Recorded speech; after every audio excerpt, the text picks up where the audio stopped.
Here's what the creationists do about the facts. First thing they'll do, they'll say it's just microevolution. Now, I teach evolution. All right? I never talk about macroevolution because, in fact, macroevolution are one and the same thing. Give enough time, you can turn anything into anything. Yeah, it's true. It's true. All right. It's proven. You got the fossil record. It shows all the steps.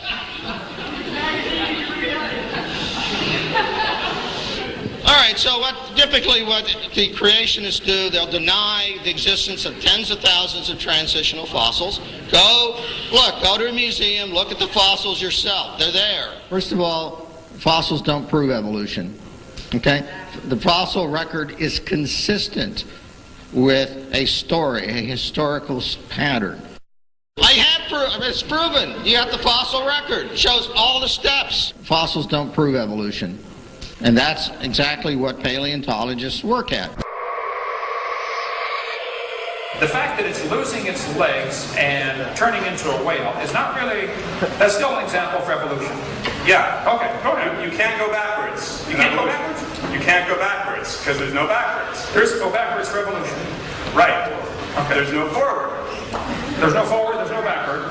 Just everything stays the same. It's change. You're a creationist, man. Everything stays the same.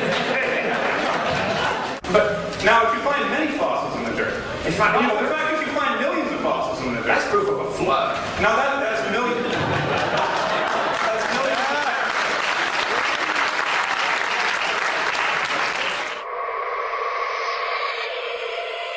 We have a very good set of bones saved from fossil records showing that the whales evolved through a long period of time from animals that were on land to animals that are in the water. We have that evidence. And to say we don't have it or to say that we're lying is disingenuous to this audience. I don't know if I can help if you can't get this, but no fossils count as evidence for evolution. Well, first place, there's not enough to tell what it is. Secondly, you don't know that that is the ancestor of anybody. You don't know that that animal had any kids that lived. It is absolutely impossible to use any fossils at all as evidence for evolution. And anybody that's telling you fossils are evidence for evolution, you talk about voodoo science, that is it, folks, okay? We know these bones produce something other than their kind. Even though no animal today can do this, these bones were able to do it. That's absolute voodoo science. That's a good word for it. I got to use that one from now on. I appreciate that, okay? And if those bones don't have dates on them, they don't come with a little tag saying this one evolved into this one. All you do is put your preconceived evolutionary imagination idea on top of these fossils that are found. Fossils don't mean anything as far as evolution is concerned. We don't need them. We got all the evidence we need to prove evolution without fossils. Forget fossils. They just aren't important. What's important is DNA. We have a very good set of bones saved from fossil records showing that the whales evolved through a long period of time from animals that were on land to animals that are in the water. Fossils don't mean anything as far as evolution is concerned. We don't need them. And to say that we're lying is disingenuous to this audience. And evolution, regardless of what Dr. Hovind says, is very much a part of that tradition. We are constantly revising. Tradition? You don't have to trust tradition. I mean, come on, there's different traditions all over the world. But we can trust science because science should be the same all over the world. You start from very simple life, and eventually you get everything that we have around us, from elephants to alligators to chimpanzees and everything in between. According to Chen, the fossils he's discovered turned Darwin's tree of life upside down. Darwin's tree reverse condition very unexpectedly. Our research convincing major phyla starting down below at beginning of Cambrian. Base is wide, gradually narrow, so this is almost turned on different way. Hi, Dr. Hovind. Hi, I forgot your name now. What is it? My name is Michelle Markstein, and Michelle. I'm a postdoctoral fellow here in the Integrative Biology Department. I have a PhD in genetics. Here's an interesting fact. If you take and look at what's inside that banana and those dogs, they're awfully similar. Now, do you believe dogs are related to bananas? Ultimately, yes. Ultimately, yes. Okay. You're saying, as a postdoctoral Fellow. There you go. But you don't need to say doctor in front of my name. Okay. I'm pretty secure about it. If God decided to use a mechanism of evolution to create human beings, You look nervous. to say that that was a Calm bad down. thing to do Calm it. down. It's okay. You know You why look I'm nervous. nervous? Because I don't have the rhetorical skills that you do. No, I am winning this argument because I'm right. No, I...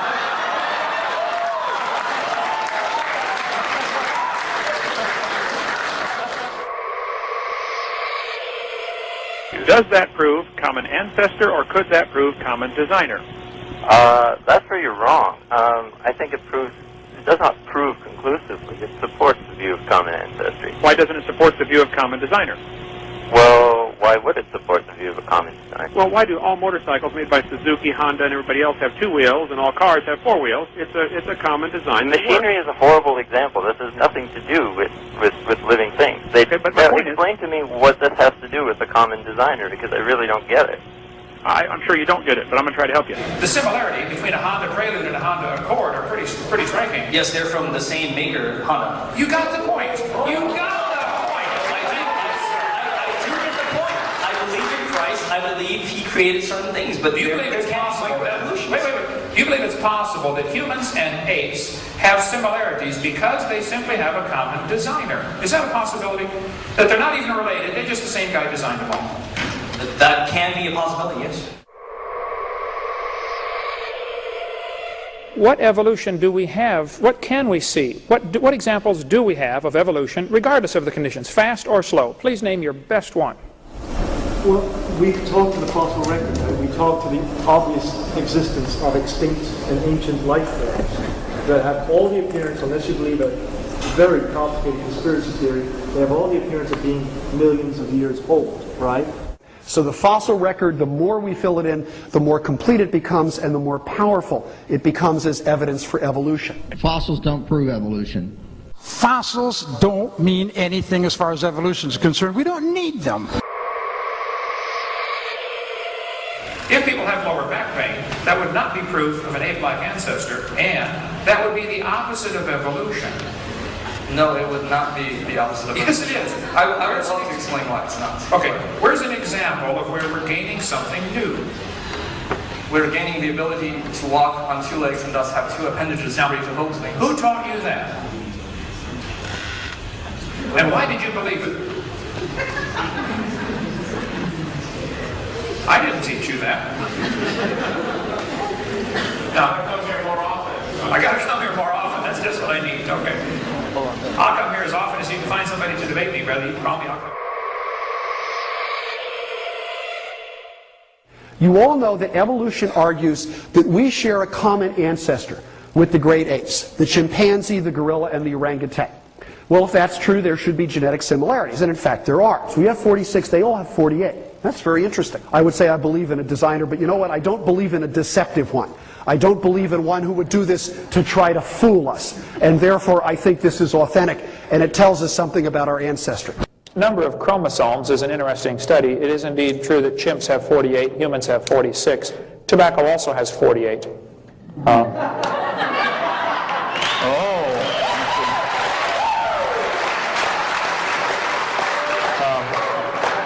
Amoebas have 50, and they say we came from an amoeba, yet they've got more chromosomes than we do. Chickens and dogs both have 78. They're identical twins. The fern has the most chromosomes. That's the ultimate goal of all evolution, to become a fern. So the similarities, I think, are evidence of a common designer. We haven't absolutely proved it yet. We haven't absolutely proved anything. I ask you, don't believe me. You don't have to believe me. You don't have to believe him. You don't have to trust authorities, even me. I would encourage you students to open your mind just a little bit and think about, possibly, it could be, just like when people were taught the earth was flat, and later they found out, oops, that's wrong. And somebody taught, oh, well, big rocks fall faster than little rocks, because Aristotle says so. That was taught for 2,000 years, and it's wrong. And some of you are being taught in this university that you evolved from a rock 4.6 billion years ago. Well, it's wrong.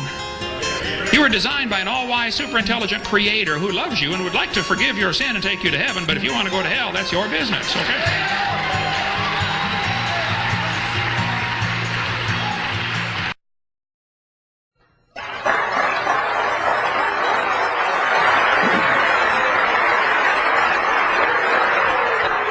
So, I want to go on record as saying I love science, I'm not anti-science, I'm not anti-schools.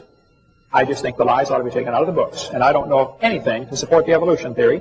And I want to see the evidence so badly that we've been for about 10 years now offering $250,000 if somebody's got some real scientific evidence for evolution. I want to see it real bad. Thank you so much. Work I've seen by the name of Ken Ham. I believe he leads Answers in Genesis. Is that right? Yes, good friend of mine. And I believe it was on his website that he gave the suggestion that when a teacher presents the idea that the universe is millions or billions or cajillions or whatever they're up to these days, old, that the response is, how do you know? Were you there? I have actually gotten that response from several students of mine in the non-majors biology course I teach. When I ask them, do they have any questions, the response is, how do I know? Was I there? Well, the answer is I wasn't. So all I really know is that the universe is at least 32 years old. I was there for that portion of it. The rest of it is complete speculation. I was not there for, the Civil War, the Revolutionary War. All we have is indirect evidence for things like that, but we don't have direct demonstration that any things like this happened. So I'll just say that I definitely know it's older than 32 and leave it at that. Thanks. All right, very good. And I can testify it's at least 49.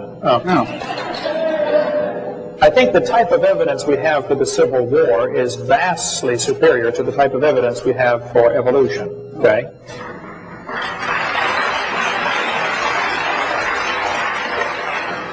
We have no evidence of evolution happening in the present. We have no proof of it happening in the past.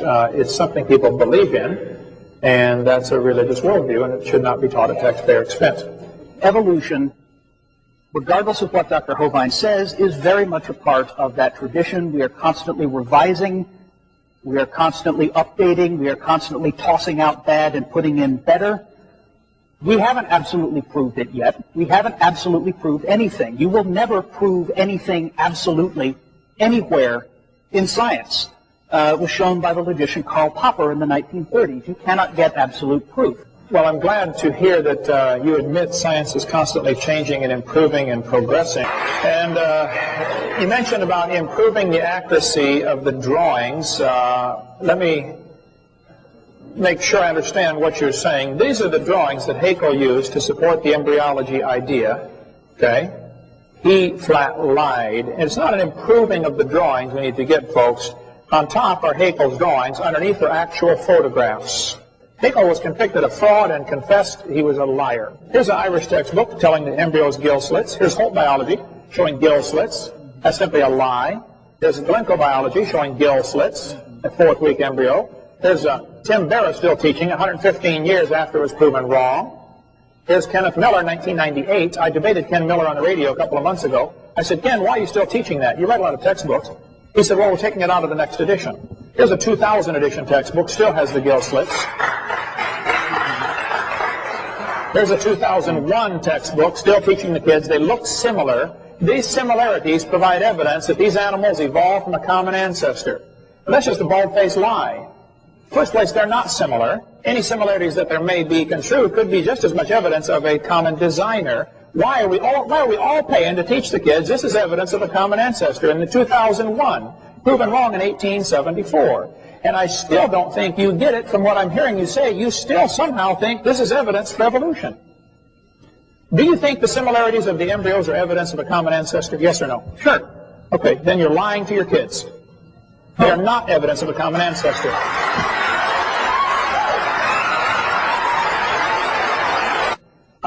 The Bible says in 2 Peter chapter 3, in the last days scoffers would come who would walk after their own lust. Now the reason people scoff at God's Word is not because there's a scientific reason to do so. Some people don't like that book because it chaps their hide. Okay? The Bible says the scoffers are going to say, where's the promise of His coming? For since the fathers fell asleep, all things continue as they were from the beginning of the creation. The scoffers are going to teach a doctrine called uniformitarianism, which is exactly what all of our science is based on today. I taught our science for 15 years. The Bible says these scoffers are willingly ignorant. In the Greek, that means dumb on purpose. They're willingly ignorant of two things. Number one, by the word of God, the heavens were of old, and the earth standing out of the water and in the water. We cover this on our video number 2 of what the original creation was like. The scoffers don't want to admit or understand how the earth was created and how God created it by His Word. They're secondly ignorant of the flood. See, they don't want to admit God created the world because then that would mean God owns it. And that might mean there are some rules. Well, guess what? He did and there are. Okay?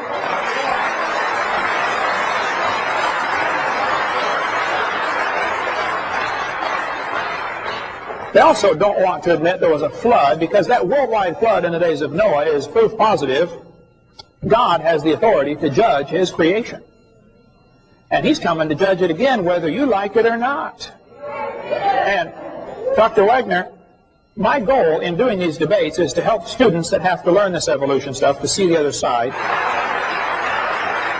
Now, if you have a scientific reason to reject the Bible, I would like to hear about it. I'd like to see it, okay? So far, I've not seen you show any scientific evidence that makes me want to leave my Bible behind and say that evolution has happened. I haven't seen any scientific evidence, and I've studied this intently for many years. I think some people, as I mentioned at the beginning, like the evolution theory because, hey, this is a nice way to get rid of God, and therefore there are no rules, and therefore, I get to do what I feel like doing. By just exactly what Peter said, they walk after their lust. There's the bottom line right there. Okay? And if I was going to invent a God, I would not invent one that tells me I can't do some things that you like to do. We didn't invent the Christian God. We just are trying to obey and do what He says. Okay?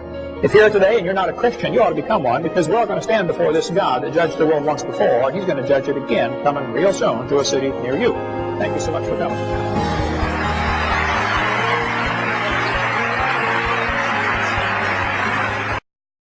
I believe the Bible is literally true and scientifically accurate, and I think the evolution theory that's being taught in our schools is one of the dumbest and most dangerous religions on planet Earth. Okay. So, hey kids, we know life evolved, now you got to try to figure out how it happened. How about if we even question, did it evolve? Oh no, you can't question that. You cannot question that. We know it evolved, now just figure out how it happened. That's not education. That's indoctrination. I like to show this to evolutionists. This is, as far as I know, the world's largest rock group. And I'll say, now guys, do you think there's any chance that George Washington's face could have appeared on the rock, just by chance? Do you think the wind could have done that with abrasion or exfoliation or thermal expansion of the rock or erosion? I mean, what caused his face to appear on the rock? They'll say, well, that was designed by a guy named Borglum and he built it. I say, right. Now I'll say, guys, do you think that George Washington himself, the real person, happened by chance? They'll say, oh yeah. I say, wait a minute, you don't think his face could appear on a rock by chance, but you do think his entire complex anatomy, with 50 trillion cells and probably 20 redundant interlocking systems, happened by chance. Are you dumb in any other area? Had to be designed, man. Evolutionists assume that if you give enough time, things get better. That's silly, okay? You give things time, they get worse. Here's Sue at 20. There she is at 90. They don't get better. And they look at the human body today and think we are poor design. I say, first of all, fellas, you need to stop and consider something. What you're looking at right here is a copy off of a copy, off of a copy, off of a copy, off of a copy, off of a copy, off of a copy, off of a copy, off of a copy of Adam. This same gene code's been copied so many times, it's amazing we can stand here and talk about it, okay? You're not looking at the original by a long shot, okay? This one is a poor example of the original. Getting worse, too, by the way, much poor example. It's stupid to say that poor design is evidence for evolution. The eyeball is so complex, you can walk into a room and look around the room, and in 1 second, your eye picks up enough information to keep the Cray computer busy for 100 years analyzing everything you picked up. Fastest computer in the world. This textbook says the complex structure of the human eye may be the product of millions of years of evolution. That's stupid. The eyeball had to be designed. This textbook shows the kids a reptile eye and a bird eye. And it says, boys and girls, right here, you must picture or imagine how evolution happened. Yeah, we can line up these eyes. Can't you just imagine how one changed to the other? No. The university called me up and said, hey, would you like to come debate one of our professors? I had never had a debate in my life except with my wife, and I lost those every time. So I did. I said, what do I do? I don't know anything about debates. They said, you send us 30 questions, and he'll send us 30 questions. And we'll pick them out of the hat. I said, okay. I sent the question. I said, an owl has a cylinder-shaped eyeball like a tin can, like a telescope. The owl cannot move his eyes in his head like you can. They're not round. They're can-shaped, cylinder-shaped. He's got like a little telescope. When he's looking at you, okay? He has to turn his whole head to look at something. Now, it gives him a disadvantage. He can't move his eyes, but the advantage is he can read the newspaper at the other end of the football field. If he could read and he cared what's going on. I said, now, most eyes have a round eyeball. This one has a cylinder-shaped eyeball. Would you please explain to me how this evolved? And how did the bird see in the meantime when it was partway cylinder and partway round? That question never came up, but anyway. So when they're telling you the eyeball evolved, it's just stupid, okay? Talking about DNA, deoxyribonucleic acid, the most complex molecule in the universe. To say that formed by chance is just plain stupid. But let's suppose it did. Chromosomes are the most complex molecule there is, and penicillin only have 2 of these chromosomes, these DNA strands. So they must have evolved first, and then slowly over millions of years, they got some more chromosomes and turned into a fruit fly. They have 8. Very slowly over millions of years, they developed more chromosomes and became a tomato, or possibly a housefly. They're twins. It's very tough to tell the difference between these two. And then slowly evolved into a pea, and then over millions of years it became a bee. Now there you can see the similarity. Pea, bee, very similar. Okay? And slowly, over millions of years, we had triplets. Either the possum, the redwood tree, or the kidney bean came first. I'm not sure. Tough to tell them apart, folks. They all have 22 chromosomes, you know. There's, let's see, possum, tree, kidney bean. Let's see, possum, kidney bean, evolution. And then slowly, over millions of years, we evolved enough chromosomes to be a human. Here we are with 46. If we can just get 2 more, we're going to be a tobacco plant. I know some already smell like it. Sometimes I'll get on the elevator and I'll say, man, you're evolving. You're way ahead of me. And maybe someday we'll have enough to be a carp.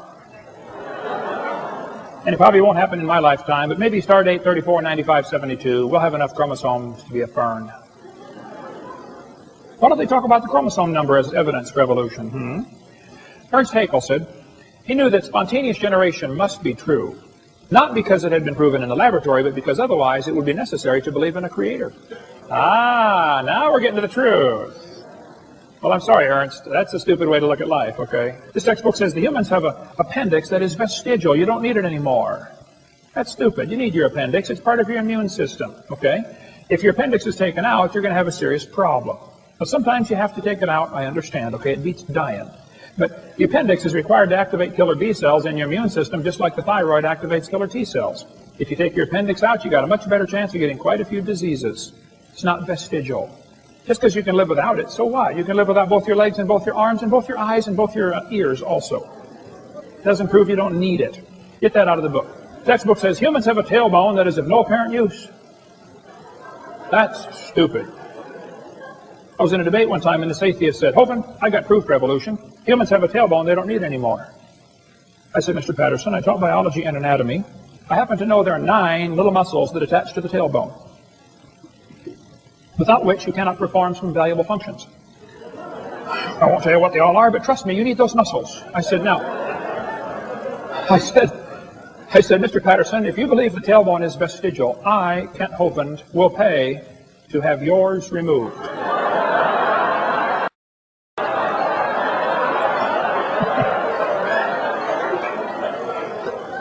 He did not volunteer. Here's a magazine where you can order chickens. Okay, boys and girls, let's order some chickens. Do you want to get cinnamon queens, red rocks, white rocks, cherry eggers, brown leghorns, golden comets? But then the magazine says, jungle fowl are the original bird from which all varieties and strains of domesticated chickens are derived. Did you know all the chickens had a common ancestor? It was a chicken. Some say, well, that's evolution. No, I'm sorry, that's stupid, okay? It's a variety of chicken. The people that have 80 pairs of shoes in their closet, you know what they want? More shoes.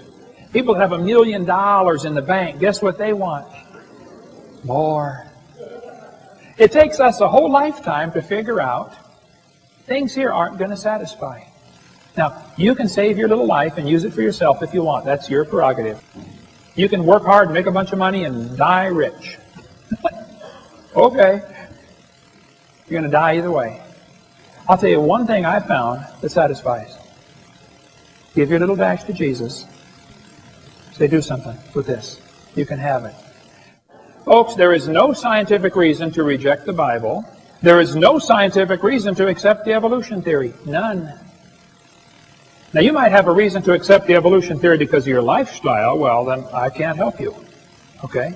But let me tell you, God created the heaven and the earth. God's going to come back and be the judge of this world one of these days. And if you haven't trusted Jesus Christ, His Son, to forgive you of your sins, you're in serious trouble. You're going to stand before God in trouble.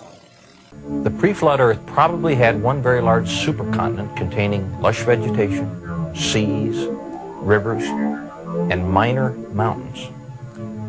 According to the hydroplate theory, the pre-flood Earth had a lot of subterranean water, about half of what is now in our oceans.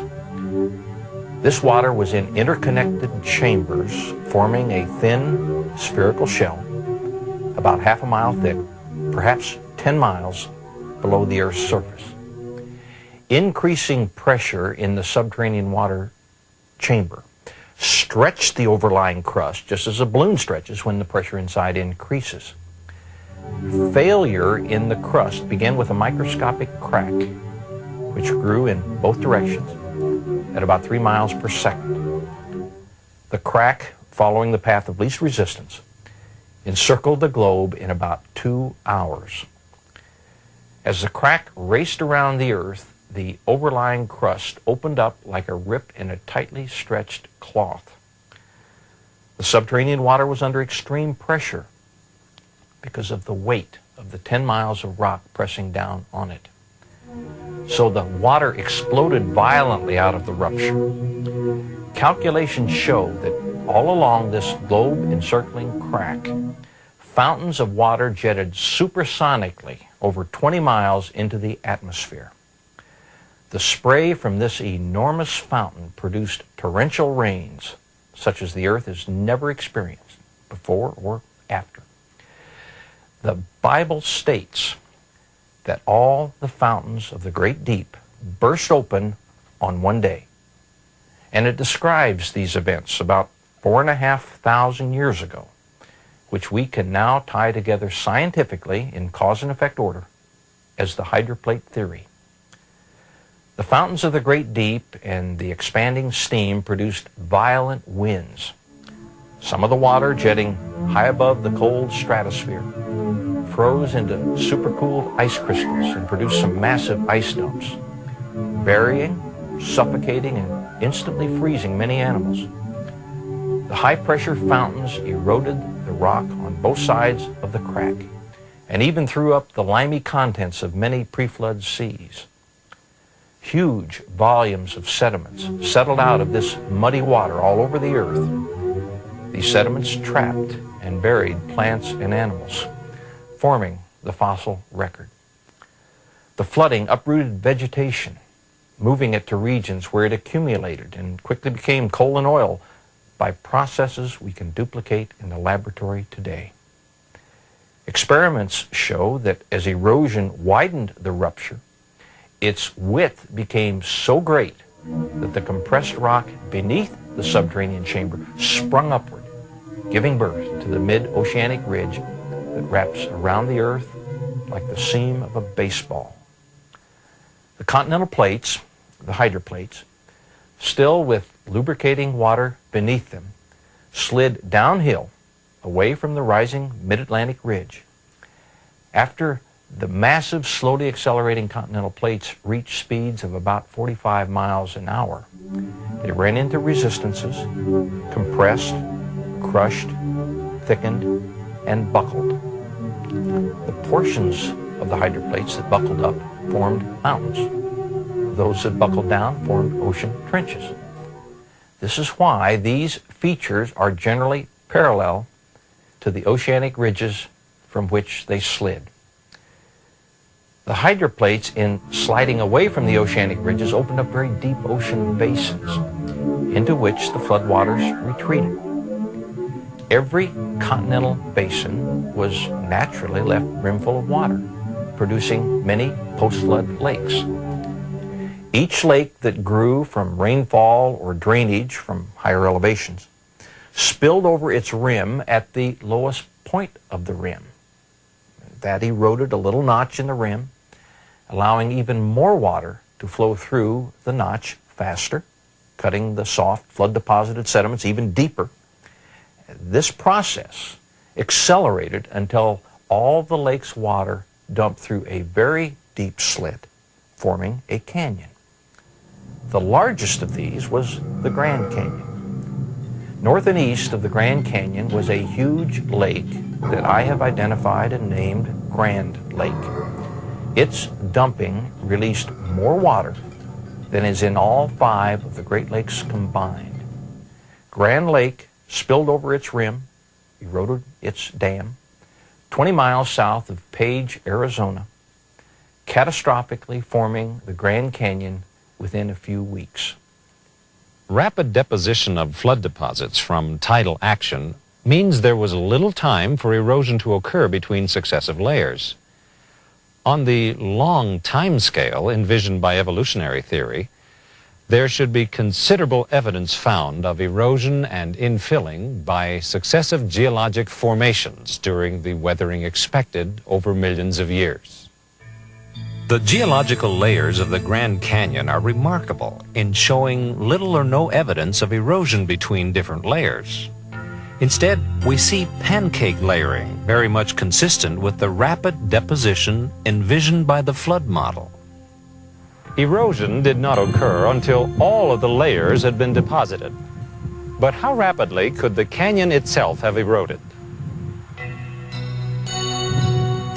Freshly laid down sediments would still not have completely hardened into rock, which allows the possibility that erosion of the canyon could have taken place far more easily than if it had hardened into rock, as evolutionary theory has assumed.